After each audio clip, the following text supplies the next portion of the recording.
Assalamualaikum warahmatullahi wabarakatuh. Kembali lagi di channel Berita Mistis. Untuk kisah kali ini ada sebuah cerita dari tulisannya Tina Astuti. Kisah yang berjudul Balas Dendam kepada Gadis yang Tidak Bersalah. Dan sebelum kita lanjut ke ceritanya, tekan dulu tombol like video ini dan jangan lupa tekan juga tombol subscribe channel ini. Nyalakan juga lonceng notifikasinya agar tidak ketinggalan cerita-cerita lainnya dari channel ini. Dan buat teman-teman yang pengen membaca langsung ceritanya, nanti silahkan saja kunjungi linknya yang nanti akan saya sertakan di kolom deskripsi. Dan seperti apa untuk kisah kali ini, langsung saja kita masuk ke ceritanya.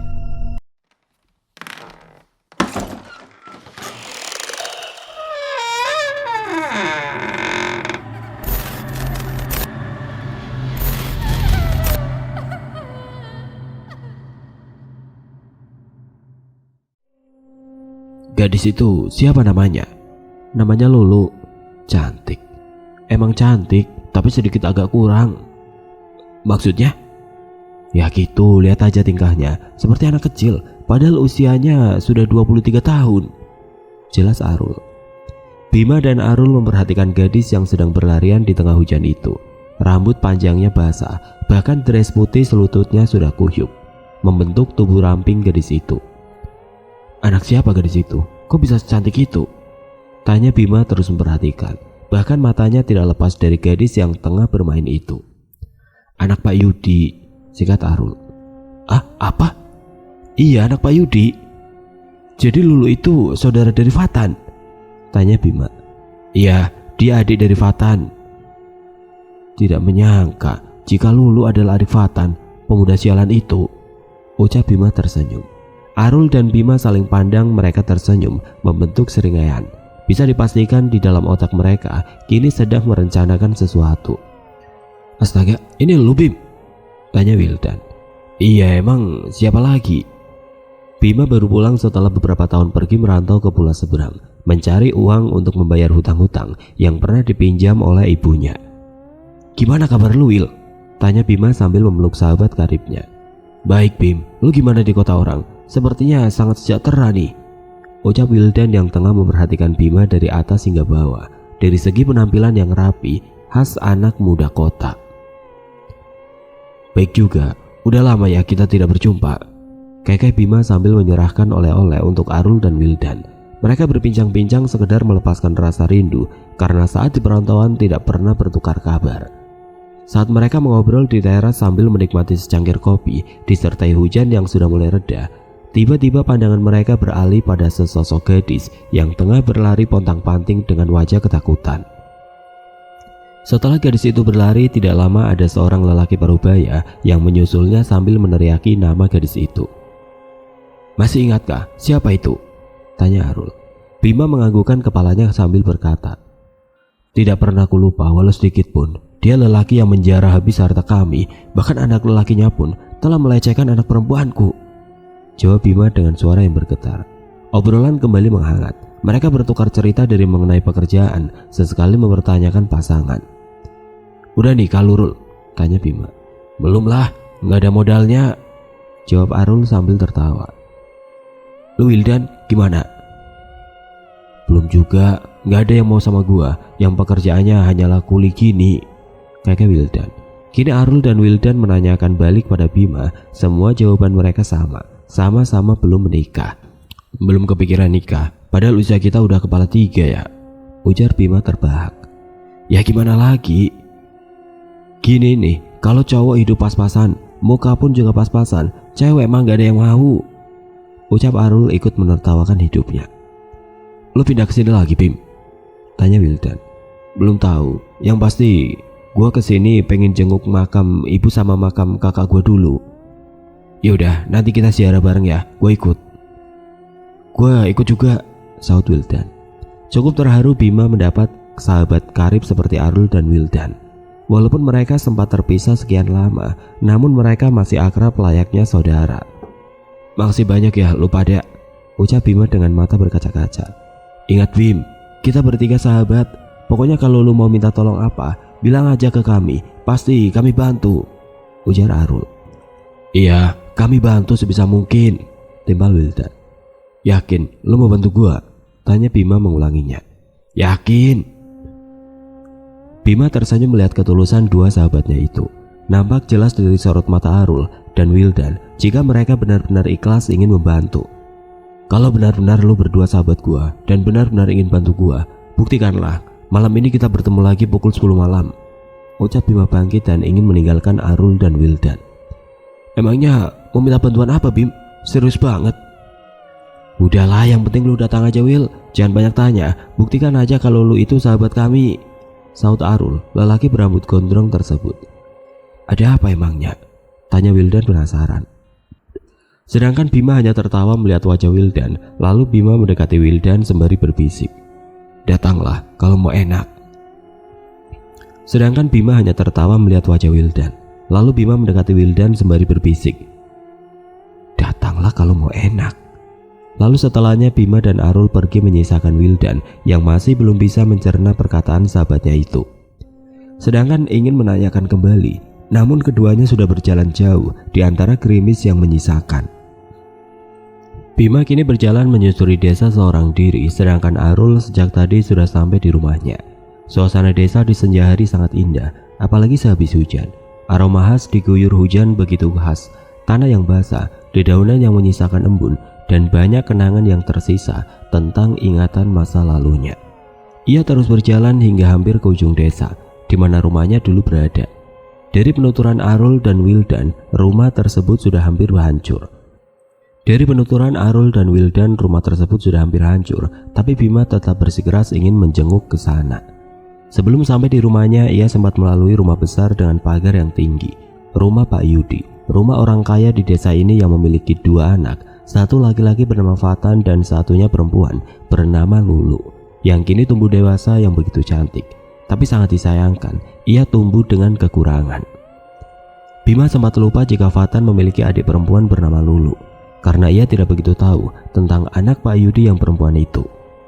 Rumah berpagar itu tertutup rapat, namun nampak di dalam sana terlihat gadis yang ia lihat sewaktu baru masuk desa tadi. Gadis itu duduk di teras.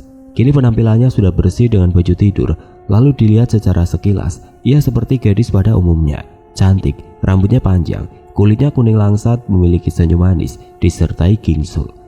Bima perlahan mendekati pagar tersebut. Ia melambaikan tangan pada Lulu, meminta gadis itu untuk mendekat pada dirinya. Lulu langsung merespon. Ia berlari menghampiri Bima. Matanya yang bulat dengan bulu mata yang lentik menandakan jika ia sedang keheranan. Ini abang ada bawa permen buat kamu, Lulu, ucap Bima menyerahkan permen lollipop 2 buah. Buat Lulu? Iya, jawab Bima menganggukkan kepalanya. Sama persis seperti anak kecil, matanya berbinar kala diberikan permen tersebut. Permen dari kembalian uang yang didapatkan Bima saat ia membeli makan di warung. Tapi sang pemilik warung tidak cukup, maka uang kembalian diganti dengan permen tersebut. Uangnya mana? Tanya Lulu dengan polosnya meminta uang pada Bima. Ah, uang? Tanya kembali Bima. Iya, Lulu minta uang. Bima mengeluarkan uang pecahan 2.000 dan memberikannya pada Lulu. Gadis itu bersorak gembira, bahkan ia mengatakan terima kasih pada Bima. Kamu suka permen dan uang ya? Gadis itu menganggukkan kepalanya dengan mata yang bahagia. Bima tersenyum pada Lulu. Ia menatap gadis itu dengan tatapan yang sulit diartikan. Saat Bima memperhatikannya, tiba-tiba terdengar dari dalam rumah memanggil nama Lulu. Lulu segera menghampiri yang memanggil dirinya. Bima pun juga bergegas meninggalkan halaman tersebut. Satu kata yang Bima gumamkan yaitu kata cantik. Bima menggelengkan kepalanya sambil tersenyum. Jangan sampai ia jatuh hati pada perempuan itu. Gimana pun juga keluarga Lulu telah menghancurkan semuanya yang dia punya. Bima menjauhkan pikirannya. Ia mungkin hanya kagum akan kecantikan gadis itu. Dari penuturan Arul, gadis bernama Lulu tersebut memang begitu memikat. Tapi jika seorang pemuda sudah tahu kekurangannya, maka sudah banyak pemuda yang undur diri. Apalagi setelah melihat tingkah lakunya khas seperti anak kecil. Bima berjalan di antara gerimis. Pintu rumah warga sudah tertutup rapat karena sebentar lagi akan memasuki maghrib tiba. Sekian lama menyusuri jalanan desa yang terdapat genangan air, kini Bima sudah berdiri di depan rumahnya. Rumah kayu yang sudah hampir ambruk. Ia mendekati pintu rumah yang tertutup rapat tersebut. Masih ia simpan kunci rumahnya setelah sekian lama ia tinggalkan begitu saja. Tidak terasa sudut matanya menghangat. Ada rasa sesak yang menghimpit dadanya. Nyerinya begitu terasa saat Bima terbayang. Seketika rasa nyeri itu bertambah sakit ketika sudut matanya menangkap sosok lelaki parubaya yang melewatinya menuju surau. Sosok agamis namun yang nyatanya sangat kejam itu sudah berubah drastis. Dulu ia lelaki yang gagah dan berkuasa. Kini kegagahannya sudah hampir hilang karena termakan usia. Tapi wajahnya yang sangar itu masih ada, walaupun penuh dengan guratan. Bima pura-pura tidak melihatnya. Ia langsung balik arah menuju rumah Arul untuk menginap di sana. Sedangkan sosok lelaki parubaya tadi sempat terdiam memperhatikan Bima, mencoba mengingat tentang pemuda yang dilihatnya. "Rul, gua nginep di rumah lu ya. Asli, rusak rumah gua," ucap Bima sambil duduk. "Nah makanya kata gue juga apa, nginep aja di sini. Gue juga sendirian nih." Mereka berdua banyak mengobrol. Sesekali Bima mencari tahu tentang keluarga Lulu. "Rul, lu kerja bangunan juga ya?" "Iya, sama seperti Wildan. Tapi gue lebih sering serabutan sih. Apa yang disuruh gue kerjain asal dapat upah," sambung Arul. "Nggak satu kerjaan dengan Wildan?" "Enggak, dia mah juga ngikut orang." Sesekali mereka berdua bercanda. Tidak terasa sudah pukul 10 malam. Mereka kini menunggu kedatangan Wildan. Akhirnya yang ditunggu-tunggu datang juga. Datang membawa payung karena desa kembali diguyur hujan. "Mau minta bantuan apa sih, Bim?" "Lu mau enak gak?" tanya Bima. "Yang enak-enak mah gue mau lah." Bima tersenyum, begitu pula dengan Arul. Sedangkan Wildan belum mengerti apa yang dipikirkannya. Dua sahabatnya itu menawarkan pesta minum. "Minum ya?" tanya Wildan. "Bukan." "Apa?" Bima tersenyum lagi sambil berkata, "Surga dunia." "Surga dunia? Minum gitu?" tanya Wildan. "Emang gak ngerti? Apa pura-pura bego sih lo itu, Wil? Apa perlu diperjelas?" saut Arul kesal. "Yang jelas dong ngomongnya apa." "Lu sebagai sahabat kami mau gak membantu gua?" tanya Bima. "Mau? Emang apa?" "Bantu gua untuk mendapatkan Lulu." "Terus apa lagi?" "Setelahnya kita akan bersenang-senang, ngerti kan?" Wildan manggut-manggut saja. Ia sudah paham kemana arah pembicaraannya saat ini. Bagi Wildan apapun itu jika demi sahabat, maka ia usahakan untuk membantu. Apalagi tawaran ini, membantu sekalian mendapatkan kenikmatan. Maka Wildan dengan senang hati tanpa menolak ataupun membantah sekalipun. Ini juga demi Bima, demi sahabatnya yang menaruh rasa dendamnya pada keluarga Pak Yudi juga Fatan. "Udah ngerti?" tanya Arul. "Udah, baik kalau gitu gue siap membantu," jawab Wildan tersenyum lebar. Ada banyak yang mereka bicarakan malam itu.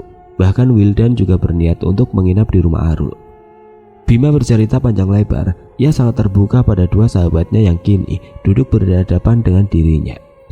Dari Bima kecil sehingga beranjak dewasa, yang tidak pernah lepas dari yang namanya kesusahan dan memberanikan diri untuk meminjam uang pada Bu Sari, seorang rentenir yang tidak lain adalah istrinya Pak Yudi. Dan puncaknya mereka tidak bisa bayar hutang lagi. Akhirnya hutang itu menumpuk, bahkan benda di rumahnya turut diambil agar bisa menutupinya. Sedangkan almarhum kakaknya Bima waktu itu memang sudah bekerja, tapi tidak mencukupi antara kebutuhan dan membayar cicilan. Sedangkan uang yang dipinjam terbilang banyak karena untuk pengobatan ibunya yang terkena sakit paru. Akhirnya pengobatan dihentikan. Tidak lama setelah itu ibunya Bima meninggal dunia. Bima dan kakak perempuannya yang bernama Yuni hidup berdua. Bima pun juga turut membantu sang kakak untuk mencari rezeki untuk menutupi kekurangannya. Namun naas setelah pulang bekerja malam hari, sang kakak diikuti oleh seorang laki-laki yang mengendap-endap dari belakang. Berhubung desa waktu itu sepi, bahkan rumah-rumah warga juga tidak sebanyak sekarang. Akhirnya Yuni diperkosa oleh seorang laki-laki yang sering datang ke rumah untuk menagih hutang. Lelaki itu bernama Fatan, anak dari Pak Yudi. Fatan yang tengah mabuk akhirnya merenggut semuanya, hingga sang kakak menjadi frustasi karena banyaknya tekanan. Yuni memilih mengakhiri hidupnya dengan gantung diri setelah ia menjelaskan jika yang menghancurkan hidupnya adalah Fatan. Kini Bima akan membalaskan rasa sakitnya pada Lulu, pada gadis cantik yang begitu amat disayangi dan dicintai oleh keluarganya. "Fatan sekarang di mana?" "Dia udah nikah dan pindah ke kota." "Sejak kapan dia menikah?" tanya Bima lagi. "Kayaknya udah 3 tahunan, abis nikah dia langsung pindah." Bima yang mendengarnya tampak manggut-manggut saja. Jika Fatan tidak ada, akan mudah lagi untuk memperlancar aksinya nanti. Bu Sari masih ada? Tanya Bima, mempertanyakan tentang Bu Sari, ibu dari Lulu. Dia udah stroke, gak bisa ngapa-ngapain lagi. Tiap hari berbaring dan duduk di kursi roda, jawab Arul terbahak. Berarti udah gak jadi rentenir lagi ya? Iya, masa jayanya udah habis. Lalu siapa saja yang tinggal di rumah Pak Yudi itu? Ada istri mudanya Pak Yudi yang turut membantu mengurus Bu Sari dan juga Lulu. Istri muda? Atau jadi pembantu gratisan tuh? Ujar Bima terbahak. Dua-duanya mungkin. Sekalian ngurus Pak Yudi yang dikit-dikit asam uratnya kamu juga, ujar Wildan kompak tertawa bersama. Pantas saja Bima melihat ada wanita lain di rumah Pak Yudi sore tadi yang memanggil Lulu. Ternyata itu yang jadi istri mudanya Pak Yudi. Terus kita semalaman hanya ngegosip aja gitu, Bim? Sabar bro, ini juga gue sedang mikir gimana caranya agar Lulu muda kita ambil. Iya nih, si Wildan kayaknya udah gak sabaran. Yalah udah gak sabar. Bayangin aja Lulu yang spek bidadari itu bisa kita nikmati, ujar Wildan terkekeh. Gimana ya caranya agar kita bisa membawa Lulu keluar rumah? Lulu mah emang selalu keluar rumah setiap harinya, Bim. Ia kan pulang jika dijemput. Tapi gimana caranya dia bisa kita bawa? Bima dan Arul saling diam. Tiba-tiba Wildan nyeletuk. Udah saja kasih Lulu uang 1000-an, ntar juga dia nurut. Seriusan? Iya, kapan kita coba? Tanya Wildan. Bima dan Arul telah siap. Rencana benar-benar matang. Hanya tinggal menunggu perintah dari Bima. Kita bawa besok malam. Mereka bertiga setuju. Bima sudah merancang strateginya. Niat mereka benar-benar yakin. Bahkan apapun yang terjadi mereka siap menanggung konsekuensinya. Aduh, gak sabar nih, ucap Wildan. Dasar lu Wil, mikirin enaknya aja lu ya. Bima merancangnya dari ide sampai eksekusi. Sedangkan Arul dan Wildan hanya diminta untuk menurut saja, serta melakukan tugas masing-masing dengan cara bermain rapi. Malam itu mereka sampai subuh menghabiskan waktu bersama, makan bersama, dan mereka juga bertukar nomor ponsel. Karena selama ini mereka tidak pernah memiliki nomor masing-masing. Karena keterbatasan ekonomi, jadi tidak ada yang memiliki ponsel. HP baru ya Wil? Tanya Arul. Ya baru beli, jawab Wildan senang. Miskin banget ya kita, baru bisa kebeli sekarang. Tidak lain Bima pun juga demikian. Saat pergi merantau ia baru bisa membeli ponsel. Bisa dikatakan mereka bertiga dari kalangan orang yang kurang mampu. Akhirnya kita pada kebeli HP kayak orang-orang ya, ujar Bima tertawa.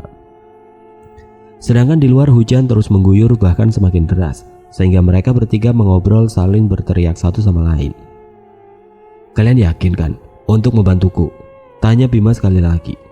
Yakin.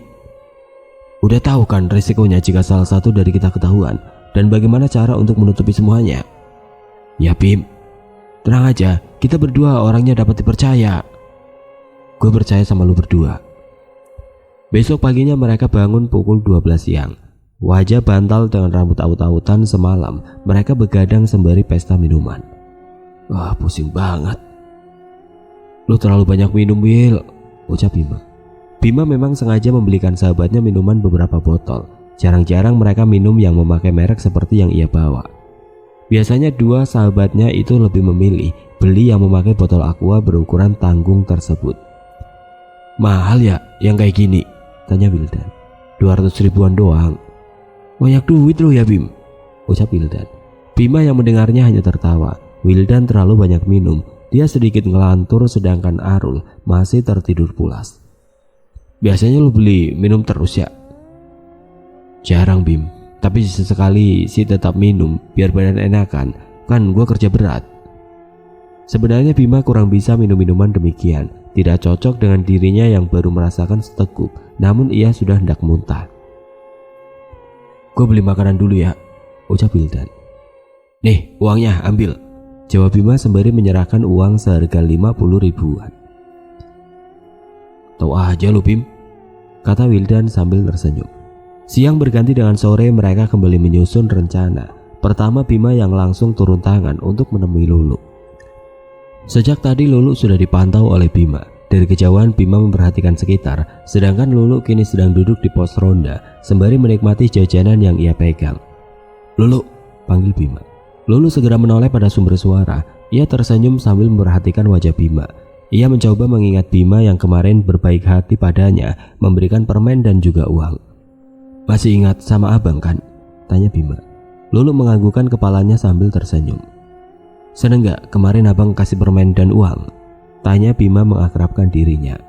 "Seneng banget." "Lulu mau gak abang kasih permen lagi dan uang? Tapi Lulu harus ikut sama abang ya," ucapnya pelan. "Ikut kemana?"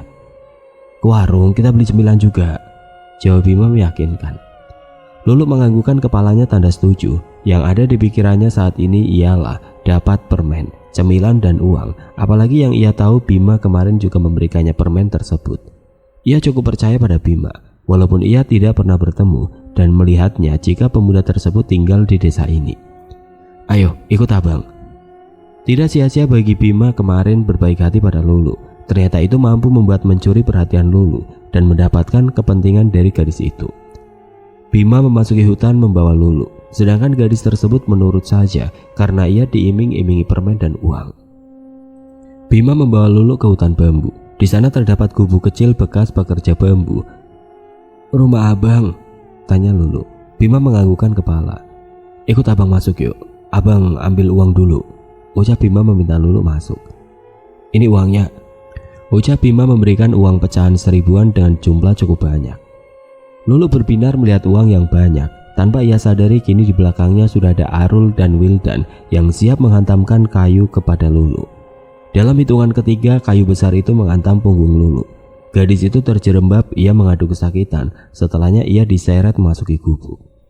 Bima tersenyum melihat ketulusan dua sahabatnya. Rencana berjalan dengan mulus. Bima mendekati dua sahabatnya sambil berkata, "Kalian berdua berhak lebih dulu." "Serius? Kami berdua dulu?" "Cepatlah." Walaupun Lulu sudah mendapatkan pukulan, gadis itu tetap sadar walau kini dirinya merasa sakit dan hampir pingsan. Bahkan penglihatan Lulu berkunang-kunang, tapi ia masih sadar jika lelaki di depannya kini memiliki niat jahat. Lulu tidak dapat melawan. Seperti anak kecil, ia hanya bisa menangis. Bahkan ia berteriak memanggil ayah ibunya. Arul menatap Lulu dengan tatapan mata tajam. Ia memperhatikan Lulu yang tengah ketakutan, bahkan tubuhnya meringkuk ketakutan. "Cantik banget ini," ucap Arul berjongkok menjauhil dagu Lulu. Tubuh Lulu gemeteran. Ia tidak berani melawan, hanya terdengar mulutnya meminta ampun untuk dilepaskan. "Lepaskan Lulu." "Shh, diam dulu ya. Bentar lagi abang kasih permen dan uang kok," bisik Arul menempelkan telunjuknya di bibir Lulu. Tanpa diduga tiba-tiba Arul berteriak. Jari telunjuknya digigit Lulu dengan keras hingga membuat Arul mengadu kesakitan. "Sialan," ujar Arul melihat bekas gigitan di jarinya. Tidak segan-segan Arul menampar wajah mulus Lulu sambil mengumpat dengan kata-kata kasar. "Sabar Rul, kau menyakitinya," ucap Wildan. "Kelewat kesal gua." "Kayaknya lu dendam juga Rul." "Emang siapa yang gak kesel? Paling benci dengan ibunya. Gue masih ingat, bunganya sangat mencekik, bikin yang miskin tambah melarat," ucap Arul menatap Lulu dengan beringas. Satu desa memang pernah meminjam uang pada Bu Sari. Sebetulnya tidak mau meminjam jika tidak perlu-perlu banget atau kepepet, karena mereka tahu jika meminjam akan dilipat gandakan dengan bunga yang gede. Jika tidak dapat membayarnya, maka mereka akan melakukan kekerasan, bahkan mengambil barang-barang di rumah, dan yang lebih kejamnya lagi, mereka mengancam mengambil rumah dan tanah jika tidak secepatnya dibayar. "Ternyata lu juga sakit hati ya Rul," ujar Wildan. "Gua kira cuma gua doang yang dibuat sengsara," saut Bima. Sore berganti dengan malam, bahkan terdengar lantunan azan maghrib dari surau terdekat. Bima menyalakan lampu di ponselnya sebagai penerangan. Ukuran gubuk di kebun bambu tidak terlalu besar, namun cukup untuk mereka berempat memasuki gubuk kecil itu. Arul kembali mendekati Lulu.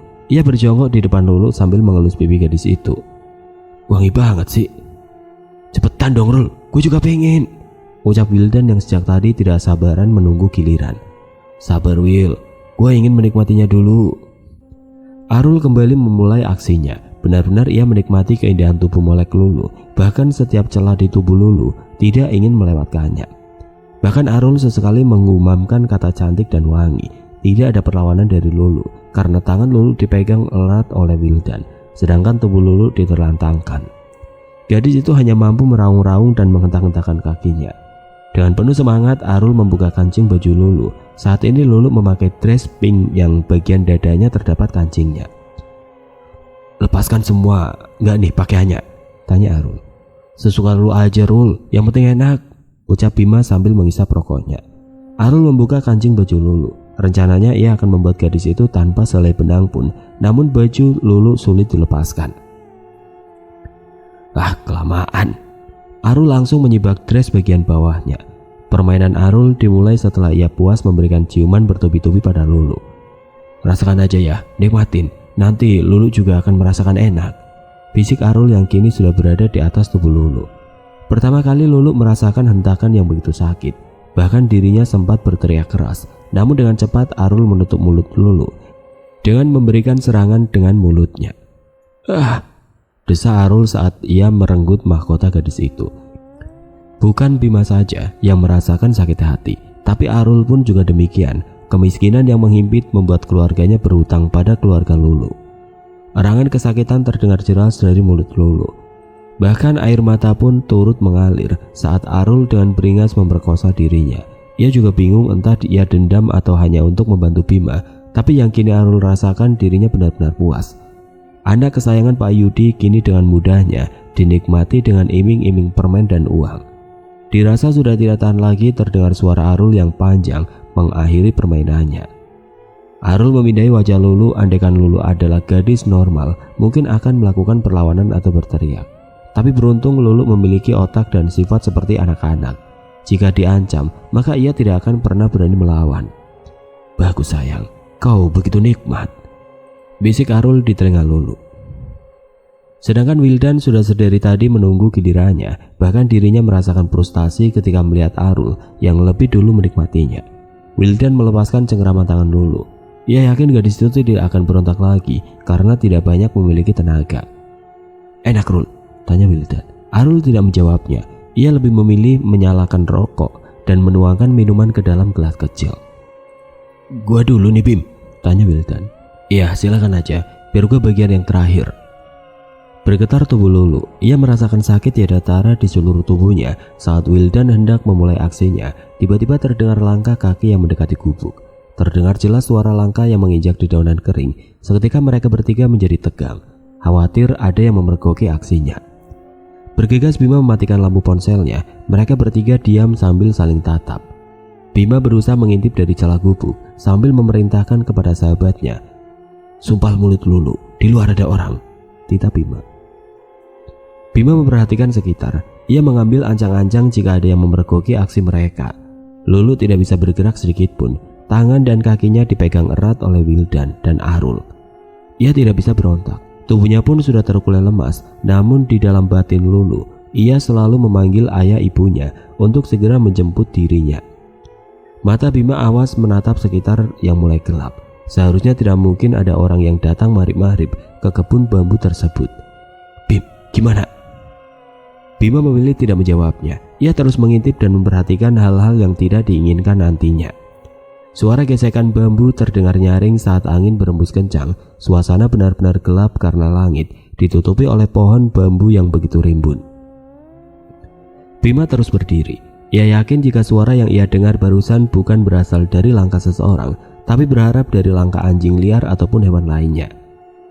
Gemerisik dedaunan terdengar seperti nyanyian. Tidak ada rasa takut bagi mereka. Yang ada di pikiran saat ini hanya ada sebuah kenikmatan dan segera menuntaskannya. "Aman," ucap Bima kembali menyalakan senter ponselnya. Mulut Lulu yang sedari tadi disumpal kini dibuka kembali. Gadis itu terus-menerus merintih, kesakitan dan minta dilepaskan. "Kenapa Wil? Buru deh cepetan, biar bisa gantian lagi," ucap Arul memperhatikan Wildan dengan seringainya. "Benar kata orang, Lulu ini benar-benar cantik. Baru sadar ya Wil? Jarang gue merhatiin Lulu, bukan gue emosi. Kenapa emangnya Wil?" tanya Arul penasaran, begitupun juga dengan Bima. Mereka langsung menatap Wildan dengan penuh tanda tanya. "Mukanya mirip Fatan. Kan lu pada tahu kalau gue pernah berkelahi sama Fatan rebutan cewek." Iya, masih ingat betul kejadian itu. Ia dan Fatan pernah menyukai perempuan yang sama, namun perempuan yang ia perjuangkan ternyata lebih memilih Fatan yang terbilang anak orang kaya. Sedangkan dirinya dari anak sederhana yang berani bersaing dengan Fatan. Sakit hati sama Fatan. Sakit banget, bahkan sampai sekarang rasanya gue gak rela. Emang siapa perempuan itu? Dia Erma. Dan kini hancur dibuat Fatan. Ia ditinggal nikah sama Fatan, jelas Wildan. Kalau udah ditinggal Fatan, berarti itu kesempatan lu, Wil, jawab Bima. Wildan mengembuskan nafasnya. Ia memang masih menyukai perempuan itu, tapi sekarang sudah tidak bisa lagi. Gak mungkin. Erma sudah hancur, bahkan ia ada di rumah sakit jiwa. Dia dihamili Fatan, tapi cowok brengsek itu tidak mau tanggung jawab, bahkan mengelak jika bukan dirinya yang menghamili. Jelas Wildan tertunduk lesu. Dari penuturan Wildan, Fatan bahkan memaki Erma jika dirinya hanya untuk bersenang-senang dengan perempuan itu. Fatan juga berkata jujur jika dirinya akan menikahi pacarnya yang merupakan seorang gadis kota. Begitulah kisahnya, hingga membuat Erma frustasi, bahkan hampir mengakhiri hidupnya jika terlambat sedikit saja. Jelas Wildan. Bima dan Arul terdiam setelah mendengarkan cerita Wildan. Pantas saja ia begitu bersemangat untuk ikut membantu menghancurkan Lulu. Ternyata di balik itu semua sudah ia rencanakan sejak lama. Gue sangat benci sama keluarga kau itu, Lulu. Gue benci, bisik Wildan.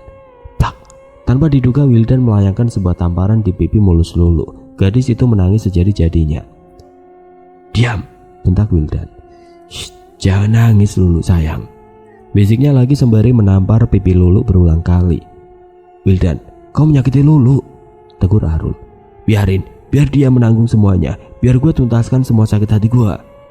Wildan benar-benar melampiaskan kekesalannya terhadap Lulu. Bahkan pipi mulus itu terdapat bekas tamparan sehingga meninggalkan jejak kemerahan.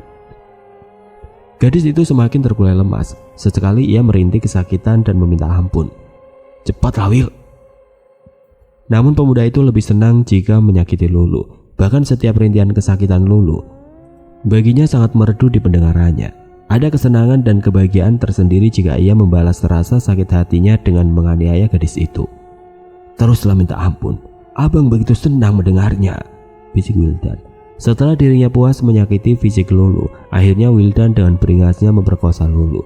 Dia yang sudah dipengaruhi minuman semakin kuat dan semakin meracau mengeluarkan kata-kata kotor yang dilontarkannya pada Lulu. Ambil rokok gua, titah Wildan, sambil ngerokok. Buruan Rul, titah Wildan. Kini Wildan berada di atas Lulu sambil ngerokok. Bahkan asap rokok sengaja ia keluarkan di depan wajah Lulu sehingga membuat Lulu kesulitan bernapas. Tanpa diduga Wildan benar-benar membuat gadis itu menjerit kesakitan. Wildan menyakiti Lulu dengan putung rokok yang menyala dengan menekannya pada bagian paha Lulu. Wil, kau membuat dia kesakitan, tegur Bima. Wildan hanya terbahak sambil berkata, ada kepuasan tersendiri bagi gua, Bim. Wildan terus menekan rokok tersebut ke kedua paha Lulu. Gadis itu tidak bisa berkata-kata lagi. Rasa sakitnya tidak bisa dijabarkan. Yang ada hanya terdengar suara lirih dari mulut mungilnya. Arul dan Bima menyaksikan kebrutalan Wildan sesekali bergidik ngeri. Tidak menyangka jika Wildan memiliki amarah yang besar pada keluarga Pak Yudi. Arul yang melihatnya sungguh merasa tidak sanggup. Bahkan kedua belah paha Lulu terlihat memerah dan melepuh. Wildan yang begitu murka akhirnya bisa menuntaskan segalanya pada Lulu. Hentakan terakhir Wildan beserta dengan lenguan panjang terdengar nyaring tandanya permainan telah usai. Rasanya sungguh nikmat, bisik Wildan sembari menggigit telinga Lulu. Wildan kembali merapikan pakaiannya. Ia duduk sambil merokok dengan matanya yang sayu. Istirahat dulu Wil, baru lanjut ronde kedua, ucap Arul sambil menuangkan minuman untuk Wildan. Capek banget. Masa mengerjakan yang enak aja bisa capek sih Wil, keluh Arul. Bima yang sedari tadi hanya diam kini masih melamun menatap Lulu yang hampir pingsan. Bim, buruan. Enak gak tadi Wil? Ya pakai nanya, cobain aja Bim. Kini yang terakhir giliran Bima. Ia mendekati Lulu, memperhatikan tubuh Lulu yang kini memakai pakaian yang berantakan. Bahkan bagian atas baju Lulu sengaja dirobek paksa oleh Wildan karena ia ingin menikmatinya dengan leluasa. Bercak merah yang tertinggal di tubuh mulus itu pun terlihat jelas. Bahkan dress pink yang ia gunakan terlihat adanya bekas darah walaupun tidak banyak. Lulu, sabar ya, nanti abang kasih hadiah. Lulu yang mendengarnya hanya geleng-geleng kepala sembari meneteskan air matanya. Lulu gak mau, Lulu mau pulang aja. Iya nanti Lulu pulang, tapi sekarang ayah Lulu belum menjemput Lulu, jawab Bima dengan lemah lembut memberikan pengertian. Lulu mau pulang sekarang.